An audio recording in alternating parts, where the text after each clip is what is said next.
Hey there, welcome to LSAT Demon Daily. I'm Ala. I'm joined by Marissa.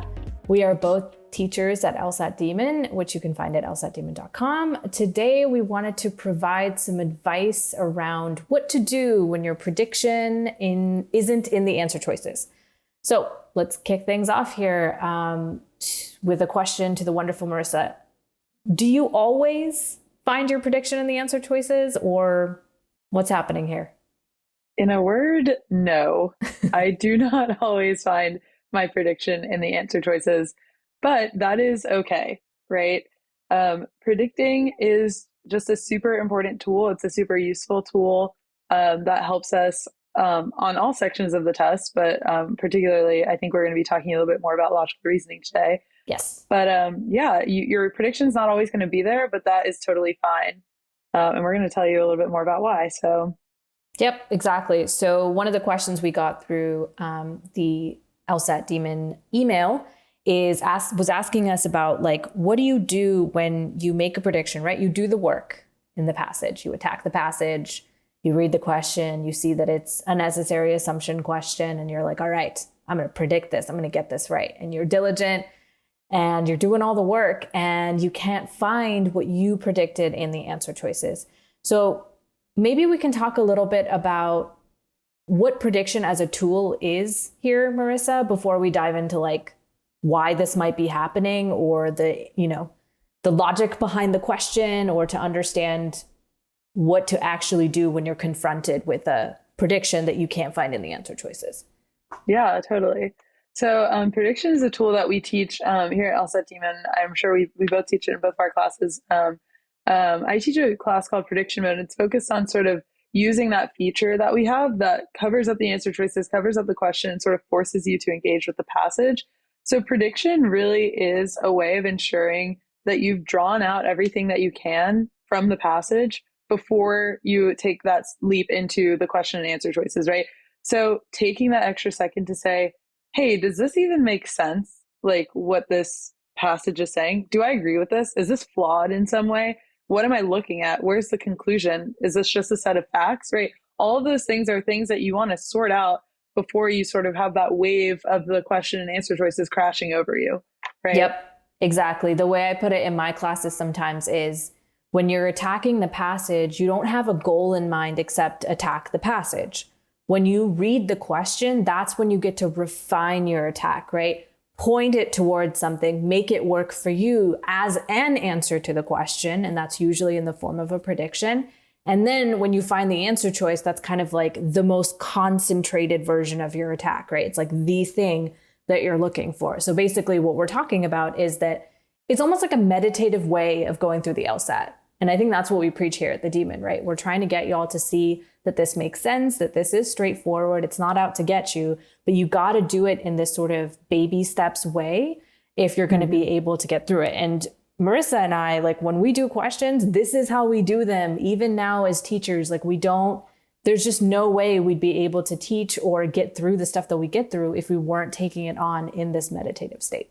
Right. Yeah, 100%. I love that. I've not heard anyone say that before, but I love that. It is, you're right, because it makes you feel like it's more accessible, right? You're starting from this huge thing and then you're sort of whittling it down, making it more narrow, and then sort of going in with this idea, right? Yep, exactly. But there are question types that are harder to predict, right? And I think that the person who wrote in was asking specifically about necessary assumption questions.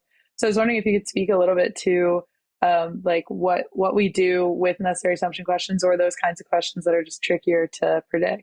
Yep, exactly. So it's like, why does this happen, right? Like, why are we even in this state where we can't predict a question? So for instance, there are questions that are absolutely like darlings for predictions, right? Sufficient assumption questions. Like not only is it like made for you to predict, you have to predict if you're going to get through a sufficient assumption question, right?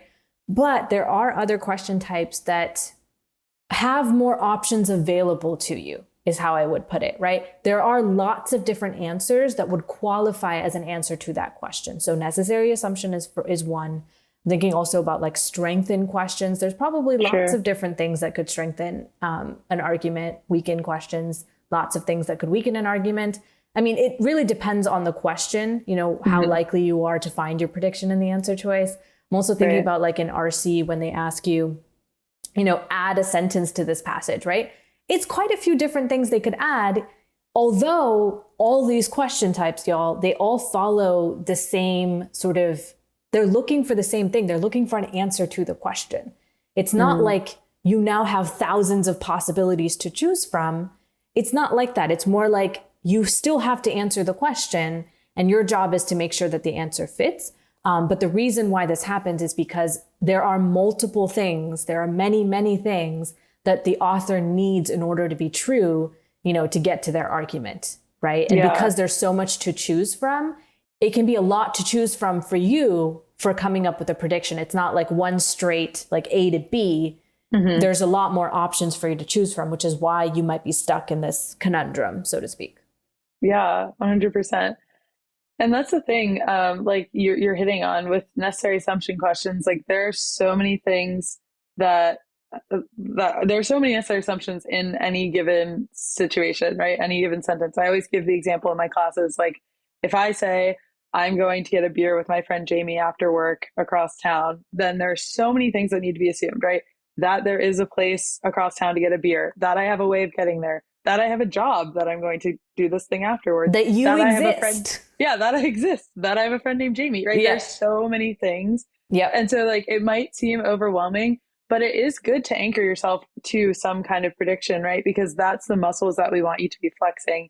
And those are the things that we like. We don't want you to change your approach question to question, right? We don't even know what the question is going to be when we're reading the passage. We want you to be engaging with the passage in the same way each time so that you're able to bring something to the table. So you're not just sort of lost in this sea of answer choices, right? Yep, exactly. And you don't have to panic, right? When your prediction is not in the answer choices, that is no reason to feel like your world is ending. In fact, it's a good reason to think like, hey, I did the work. This isn't going to necessarily match what I predicted, but there are ways around that. And there are ways to think about this in a more helpful format. So maybe we can get a little bit into that, right, Marissa? Sort of like what our individual tools are, or maybe the things that we teach in classes for what to do when we can't find our prediction. Or, you know, I kind of remind myself of this when I come up against a necessary assumption question, that I'm going to do the work, but it's possible that I'm not going to find my answer. That does tend to lessen the panic when I can't find my answer, you know, in the answer choices. So that's one good thing to remember. But I'll go through a little bit of like my strategy for what to do in these sort of, you know, more option questions. And maybe you can go through yours a little bit as well. So I always tell my students that you've got two big tools when you're going through questions. And I think I'm going to include RC and LR in this. I don't think there's any reason to distinguish between the two. So you have two options. One is your prediction, right? You're going to do the work of coming up with an answer to the question. Now, like Marissa said, that is you flexing your muscles. It's you doing the work of deriving whatever you need to from the passage that would answer this question. One answer. And that's your prediction. You might have a couple of predictions. That's fine too. The second thing that you've got, the second big tool you have when you're going through a question is the question. It's asking you to do something specific. You have a job, right? On a necessary assumption question, your job is to find the thing the author has to agree with. They have to agree with it if they're going to make their case, right? In an analogy question, you take up whatever happened in the passage and there's a general structure to it. You have to go find the thing that has that general structure or that general like logic behind it, right? So the job you have is not always the same as your prediction. A prediction is one rendition of the job you have, right? It's one version of what you're doing on the question. So when your prediction isn't in the answer choices, you just pull out your other tool of I feel like this happens in sufficient assumption questions too, actually, right? I'll have a prediction and it is logically equivalent to the correct answer, but it is not in any way phrased the same way, right? And sufficient assumptions for me are like the pinnacle of prediction, right? They are the gold star prediction questions. If you have a prediction, you have to do that in order to get it right.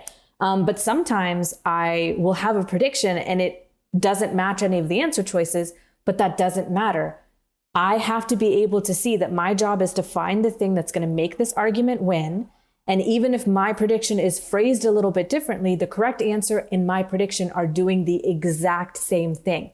They are answering the question in front of me. So if you can keep track of both of those things and use those tools as you need to, that'll help a lot. Oftentimes, prediction is an easier sort of thing to keep track of because it's just one answer, that you're going to find in the answer choices. But the further along you go in a section, I've noticed I have to rely more and more on this second tool, which is what is the question asking me to do? Yeah, 100%. And I think you raised some really good points. I think for me, it's similar. And when I'm presented with, a passage, I'm reading it, I'm trying to understand, right? I will always make my prediction even before I read the question, because I'm like, if this is flawed, then they might ask me a flaw question, right? But one thing I did want to raise was that like your prediction, and I think we've like hinted at this, but if your prediction isn't there, it doesn't mean that it's not a real prediction, right? Because if you are reading a passage that is flawed, yes, they 100% could ask you a flaw question, but they could also ask you a parallel question. Yep. Right. So just because they go a different direction with that question, the question that they're asking you and the answer choices that they're looking for, that just doesn't mean that your prediction is invalid in any way. Right. Yep. So that's another reason not to panic. Right. I'm thinking, oh, this is flawed. I understand what the flaw is. I'm thinking it's going to be a flaw question. They ask me a parallel question. Well, all I need to do is find something that's flawed in the same way. And I've done that work by doing my prediction to find what the flaw is and characterize it for myself. And then I'll be able to see it elsewhere in other answer choices, right? Yeah. In just one, right? So I think that that's just one thing, we even see on old tests where they'll use the same passage to ask multiple questions, right? Like that should be just comfort to us, right? We are on the right track. We are using this tool to our advantage and everything like that. Yeah, I guess when I am approaching a passage, I'll, lean on my prediction. I also think that Ala has raised a really good point in that we should be thinking in this way. And we teach these things like unnecessary assumption questions. What does the author have to agree with? On sufficient assumption questions, does this prove the case, right? So familiarizing yourself with all of the things that you're tasked with and reiterating that to yourself, right? When I am reading a passage, I do it with such care. I'm rephrasing things, I'm putting it in my own words, etc. And then we just have this very human, very natural feeling of like rushing when we get to the question and answer choices. Cause like, okay, I get it. Now what am I supposed to do? Right. You should be reading the question with the same level of care and intensity that you read the passage with, right? Because you need to, what is the question asking you, right? Which of the following, blah, blah, blah, blah, blah. That's not how you talk, right? So think about it the way that you would think about it. What are they asking me to do here? What does a correct answer look like here? And then in your answer choices, when you're reading them with the same scrutiny and rephrasing them, you may even find that your prediction is there just in different clothing, right? Your prediction's there, but in this like messed up way that the LSAT likes to talk to us, right? Yeah. So putting it in your own words could make you realize, oh, when they say like, XYZ thing, they just mean exactly what I said, but I said it in the way that humans talk because I am a human and I talk like a human, right? So that's my 2 cents on that.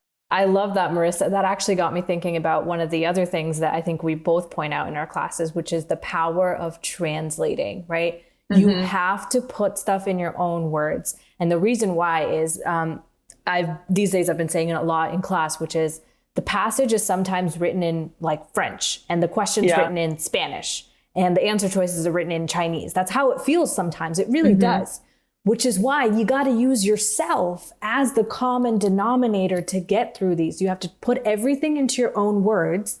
And then you're doing the work of comparing between your understanding of the passage, your understanding of the question, your understanding of the wrong and or right. Like we don't know which answer choice you're tackling, right? When you're comparing all of that, it's so much easier. The number of students I have worked with that have like pristine predictions at the end of their questions, like amazing predictions. And then they just sort of like flop down in the answer choices because what they're doing is they are using the LSAT jargon, like they're comparing the LSAT jargon from the passage, the LSAT jargon from the question, and the LSAT jargon from the correct answer. And that's really hard to compare. And it's really hard to understand through like all the loops and the up and the down. And, I swear it's like me when I watched basketball for the first time. I was like, how is this possible? And I know you're like a college level basketball player. So it was like mind blown. And it gives me so much anxiety when I watch basketball because I'm just like, how do you guys do this? Yeah. This is why I prefer baseball. But that's what it feels like when you like have so much going on and it's so much to keep track of.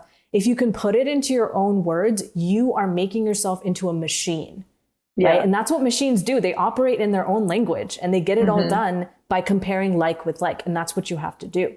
So don't forget that translating is one of your biggest sort of tools, but not tool like prediction. It's one of the biggest things that you can do for yourself to organize information such that it is valuable and such that it makes sense to you.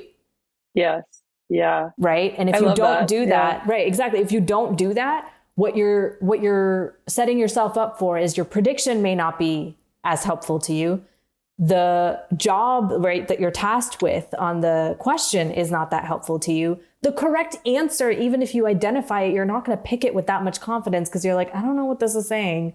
Right. You're not eliminating as aggressively, right? All of these things become a lot, they get put on a lot more shaky ground if you are not in control, right? You got to be in the driver's seat and translating will put you in the driver's seat.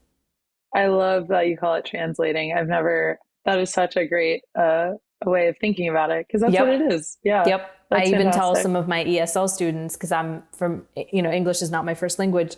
I tell my students that I used to pretend my mom was like hanging out with me as I'm reading a passage and I have to like convert it and tell her, which I'm going to use a lower level of English for, but I'm still getting everything in the passage, right? And it would like help me visualize that I can't operate on their terms. I have to make it make sense to me. Yeah. And that's how you push through this stuff because you cannot fight the battle on their grounds. It just doesn't work. You have to make it make sense for you. You have to bring it into an arena that you can understand. Absolutely. Yeah, 100%. So what would you say to a student who wants to work on their prediction? Is there any sort of tool that LSAT Demon has that would maybe lend itself to working on your ability to actually, predict? I feel like you would be a far better person to walk us through like what that is, but I'm going to give a little overview and then turn it over to you. Yeah, sure. So at the Demon, we have, actually, I'm going to sound like an old person.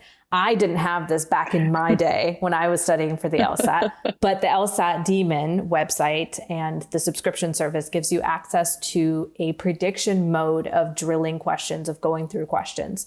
And what you'll be able to do is focus on the passage without getting swept up by the question, without worrying about the answer choices. And it basically covers them up for you. And it asks you to take it in this, meditative baby step format where you take in the passage, you break it down, you understand it, then you click on the question and then you come up with a prediction, right? Prediction mode.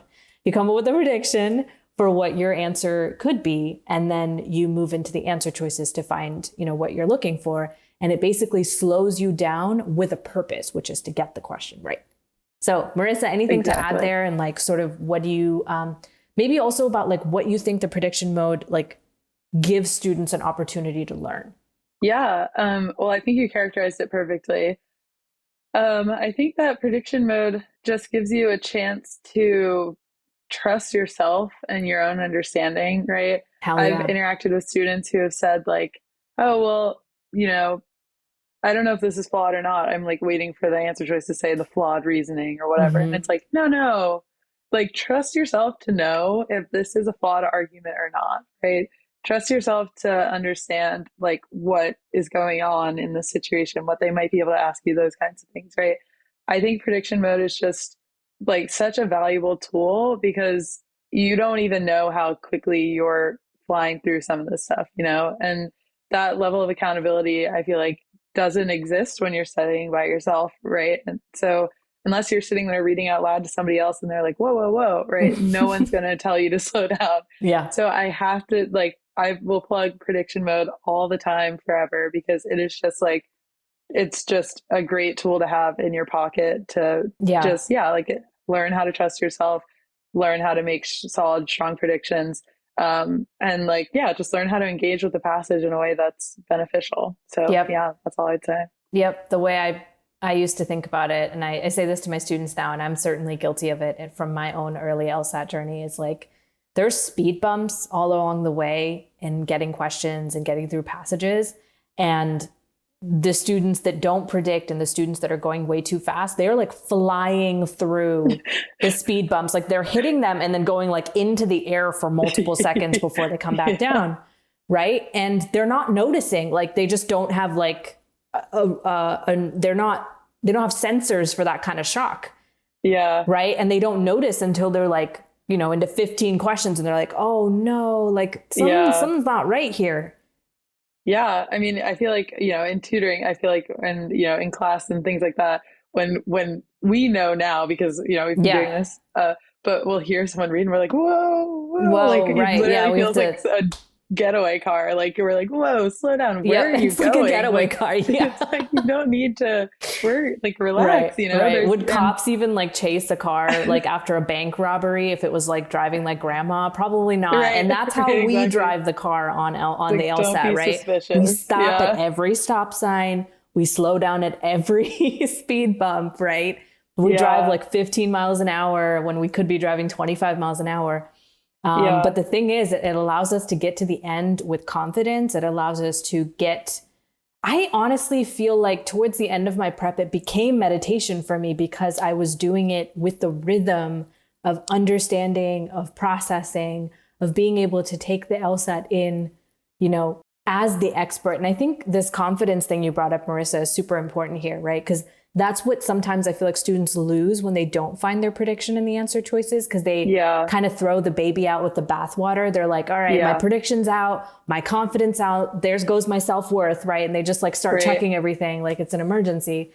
And I'm actually weirdly this is, I think, the best opening in The Office, where Dwight has starts a fire to test them on safety. Yes. Right. And then Michael throws like a scanner like out the window and Kevin's like breaking open the vending machine, which we don't know why. I'm reminded of that because I think that's the mode that students go in. Even though there's no threat, they like their alarm bells start going off and everything's a disaster. And we start freaking out, and we just have to take a breath and like understand that there's nothing going on here. Your prediction doesn't work out, but that doesn't mean that you didn't do the work to understand the passage. And that's maybe the note we want to end on here, right, Marissa? That like prediction is a fantastic tool. Please don't stop predicting, right? Keep doing it. It's really, really important, even on those questions where predictions aren't necessarily going to like serve you, like as in provide you with the correct answer. Even on those questions, we implore you to keep predicting, because prediction isn't just a prediction thing. Prediction means that you are engaging with the question. You are doing the work that we're asking you to do that ultimately will lead you to success. Yes, absolutely. And the very last thing I'll say is just that people ask me, what about the time it takes to predict? And what about the time it takes to do all this? And time, I guess the existential threat that, is that you're referring to, people would maybe insert time as that threat, and it's really not right. Like, even if it means making solid predictions, going through at this grandma pace, whatever, and attempting 20 out of 27 questions and getting 20 right, that is accuracy over speed all day long, right? That is a recipe for success. And when those skills, get more and more improved, then the time comes with it. So the amount of time that predicting takes is an investment, just like building worlds in games or reading well on RC is. So time is not your enemy here, right? Spending the time to truly understand something is worth it all the time in the end. I love that. Investment, right? Return on investment. There's a huge return on investment for predicting. I couldn't have put it better myself. So we'll end things there. Thank you so much for listening. And thanks, Marissa, for doing this podcast with me. I'm really excited to have two melanin people on a podcast together. I feel like this is our first one together, and I'm so excited. Email daily@lsatdemon.com if you'd like to ask us a question or share some LSAT or admissions news. Thank you so much for listening. We hope it helped.